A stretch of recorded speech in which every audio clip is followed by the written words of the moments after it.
마가복음 6장 30절에서 34절까지의 말씀입니다. 신약성경 마가복음 6장 30절에서 34절의 말씀 우리 함께 합독하도록 하겠습니다. 사도들이 예수께 모여 자기들이 행한 것과 가르친 것을 낱낱이 고하니 이르시되 너희는 따로 한적한 곳에 가서 잠깐 쉬어라 하시니 이는 오고 가는 사람이 많아 음식 먹을 겨를도 없음이라. 이에 배를 타고 따로 한적한 곳에 갈새 그들이 가는 곳을 보고 많은 사람이 그들인 줄 안지라. 모든 고을로부터 도보로 그곳에 달려와 그들보다 먼저 갔더라.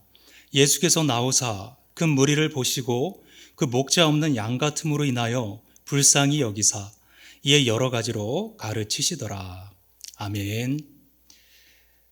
마가복음 6장 30절로 44절의 말씀 통해서 우리 긍휼의 은혜라는 말씀의 제목으로 함께 은혜 나눕니다.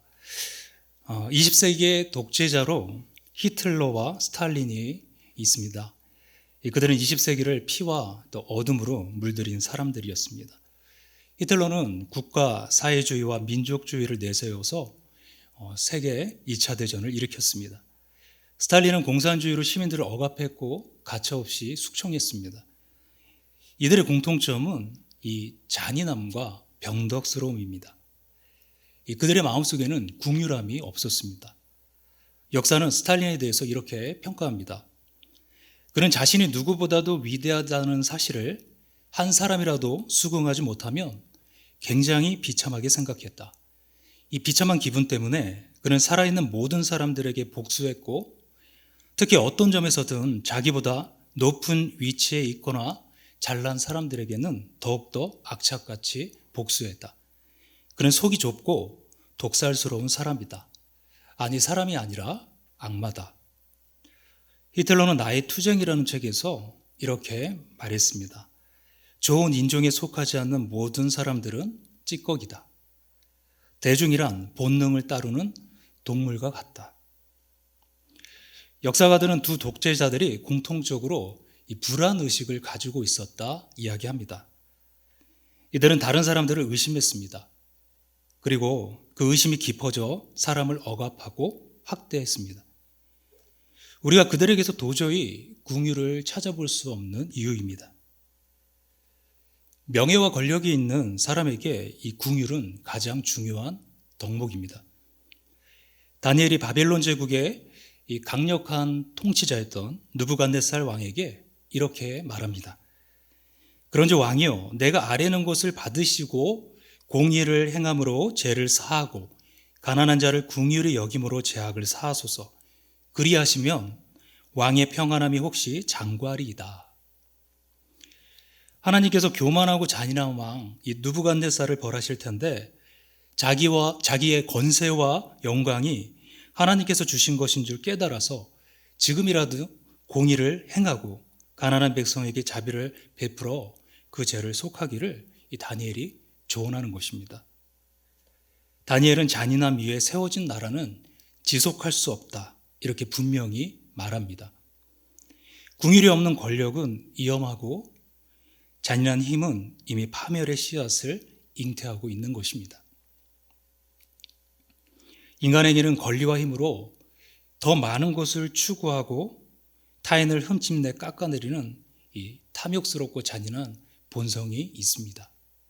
이 본성이 하나님의 성령으로 변화되지 못하고 오히려 더욱 강포해진 상태로 권력을 갖게 된다면 얼마나 위험할지 우리는 짐작할 수 있는 것이죠.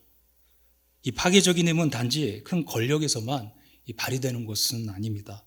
우리의 일상에서도 평범한 직장 생활이나 이 가정에서도 엿볼 수 있습니다.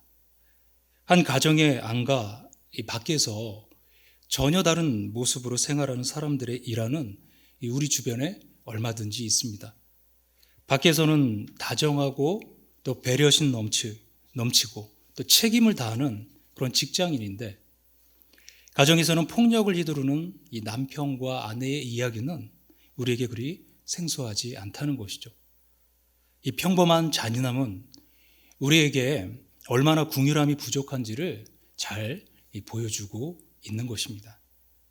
그렇다면 이 긍휼이란 무엇일까요? 그것은 바로 불쌍히 여기는 마음입니다. 긍휼을 의미하는 영어 단어 컴패션은 이 함께라는 의미와 고난이라는 의미가 합쳐져서 된 말입니다.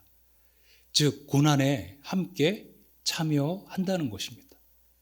자기가 아닌 다른 사람의 고통을 함께 아파하는 능력입니다. 마음의 긍휼을 품으면 사람들 사이의 거리를 점점 가까이 할 수 있는 하나님의 나라를 빚어내는 능력을 갖게 됩니다. 고통스럽고 아파도 싫어할 수 있는 그런 마음을 극복하고 힘든 것을 짊어집니다. 긍휼과 비난은 비슷해 보일 수 있습니다. 비난도 긍휼처럼 타인을 걱정하는 가면을 쓰고 있기 때문입니다. 그러나 긍휼의 현장은 비난의 현장과 아주 다릅니다. 긍휼의 현장은 상처를 덮고 싸매며 자기의 안전한 위치를 버리고 함께하는 현장인 반면에 이 비난의 현장은 상처를 들추고 파헤치며 고통을 가중하는 일만 되풀이한다는 것입니다. 자기의 가진 것과 안전함을 내려놓는 일은 결코 없습니다.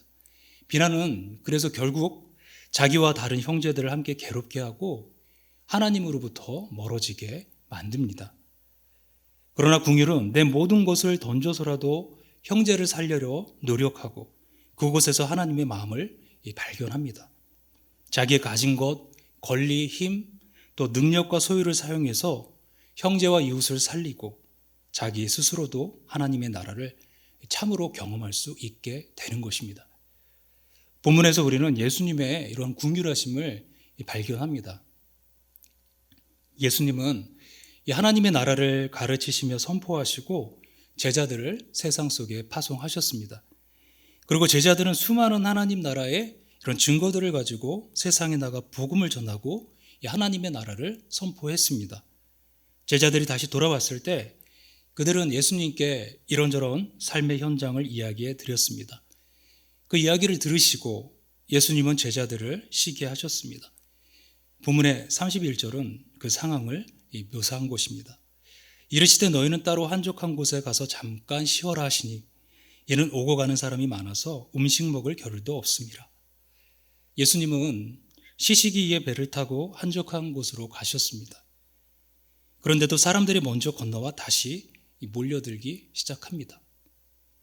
사람들은 예수님의 소식을 듣고 문제와 어려움을 가지고 찾아왔습니다. 상처와 질병 때문에 고통받는 사람들이 몰려들기 시작했습니다. 이 때문에 예수님은 잠시도 쉬실 수가 없었습니다. 그런데도 예수님은 이것을 불쾌하게 여기지 않으시고 오히려 긍휼히 여기셨습니다. 예수님에게는 휴식보다 불쌍한 군중이 중요했습니다. 자기를 찾아 몰려든 사람들을 보시니 마치 목자 없는 양들과 같다, 이렇게 성경에 기록합니다. 목자 없는 양은 굶주립니다. 목자 없는 양은 갈 길을 못 찾아 방황합니다. 목자 없는 양은 어디로 가야 먹을 것이 있고 안전한지 알지 못합니다. 예수님은 사람들의 이런 당황스러움을 함께 느끼시면서 가슴 아파하셨습니다. 그분에게서 목자 없는 양떼를 향한 긍휼의 마음이 불일 듯 일어났습니다. 이 목자 없는 양이라는 표현은 사실 구약에서 이스라엘의 지도자 모세가 자기의 후계자인 여호수아를 백성의 지도자로 세우면서 하나님께 드리는 이 탄원의 기도문 속에 나오는 말입니다. 민수기 27장 16절과 17절에서 여호와 모든 육체 생명의 하나님이셔 원하건대 한 사람을 이 회중위에 세워서 그로 그들 앞에 출입하며 그들을 인도하여 출입하게 하사 여호와의 회중이 목자 없는 양과 같이 되지 않게 하옵소서. 모세는 하나님이 다스리시고 이끄시는 이스라엘이 목자 없는 양처럼 이리저리 방황하지 않게 해달라고 간구합니다. 이 하나님은 민족의 지도자로 여호수아를 세우십니다. 여호수아가 하나님의 부르심을 따라 이스라엘 민족을 이끌게 되었습니다. 예수님은 그 시대를 보면서 당시 종교 지도자였던 율법학자들, 바리새인들, 서기관들, 이 제사장들이 있음에도 불구하고 하나님의 말씀과 뜻이 무엇인지 가르쳐 주지 않고 하나님이 어떤 분인지 말씀하지 않아서 사람들이 진리와 생명에 굶주려 고통받는 것을 너무나 안타깝게 생각하신 것입니다. 그리고 그 안타까운 현장에서 예수님은 당신의 마음을 온통 쏟아 부으셨습니다. 본문은 우리에게 진정으로 긍휼히 여기시는 이 예수님의 마음을 가르쳐 줍니다. 그리고 빈들에서 수많은 사람들을 먹이시는 표적으로 긍휼히 여기시는 마음의 풍성함과 그 놀라운 능력을 보여줍니다. 긍휼이 아닌 비난의 문제점은 무엇일까요? 비난은 상대방을 걱정하는 듯하지만 결국 늘 상대방보다 자신이 높은 자리에 오르는 것으로 끝납니다. 자기는 언제나 심판관이 됩니다. 긍휼 없는 비난은 자기와 형제를 가르고 자기는 오름에 또 형제와 이웃은 그름에 세웁니다. 편가름의 현장은 모두 상처와 파괴로 끝나고 맙니다. 긍휼은 겸손합니다. 자기의 피곤함을 잊고 사람들의 고난의 현장에 서신 예수님처럼 긍휼은 기꺼이 자기의 허리를 숙여 눈높이를 맞춥니다. 긍휼은 아무렇지 않게 지나칠 수 있는 괴로움의 현장에서 걸음을 멈추고 그 사람을 부축해 일으키는 일입니다. 상대를 존중하며 그것에 참여하는 것입니다. 본문은 예수님의 참여를 이렇게 기록하고 있습니다. 예수께서 나오사 큰 무리를 보시고 그 목자 없는 양 같음으로 인해 불쌍히 여기사 이에 여러 가지로 가르치시더라. 긍휼이란 상대방의 부족함과 연약함을 보고 함께 그 자리에 내려가는 것입니다. 그리고 연약한 자리에 함께 있는 것만으로 충분하지 않다면 변화하도록 부축해야 합니다. 새로운 기회를 갖도록 가르쳐 주어야 합니다.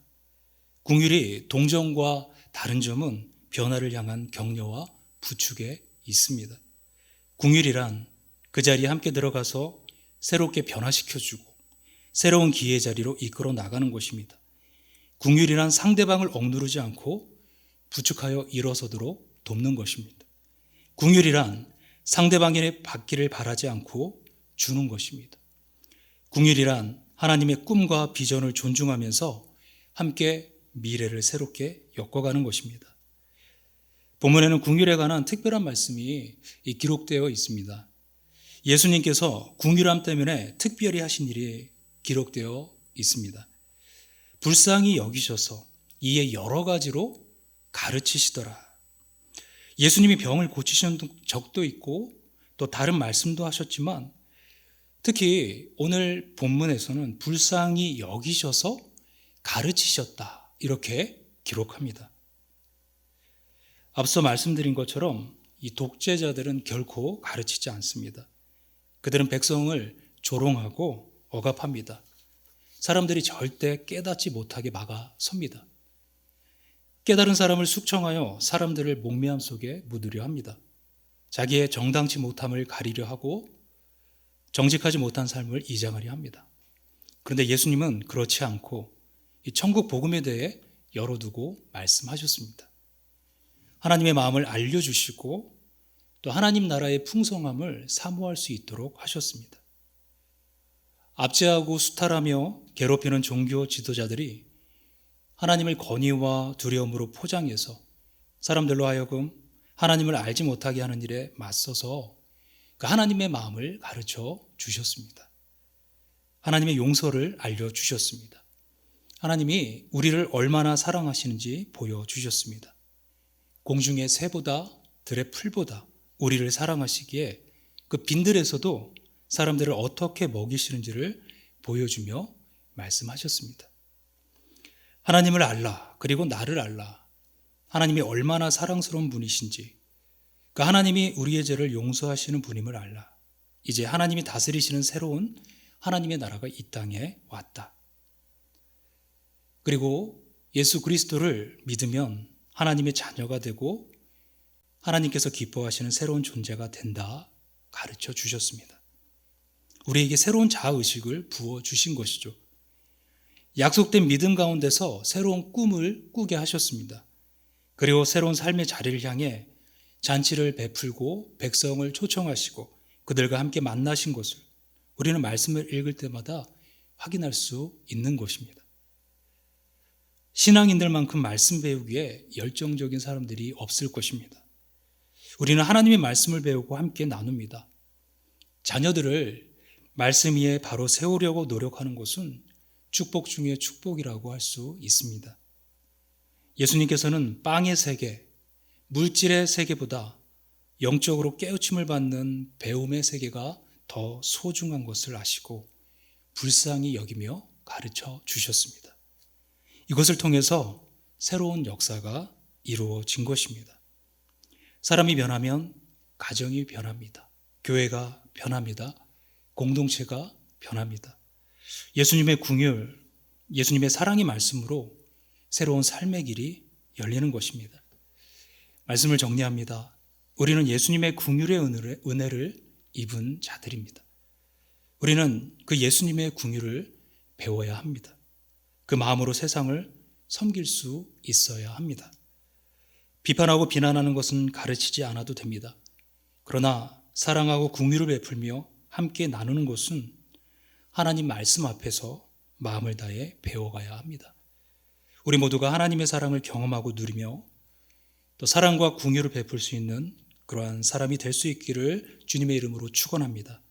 그런 우리가 선 자리마다 생명의 역사, 치유의 역사, 회복의 역사가 일어날 것입니다.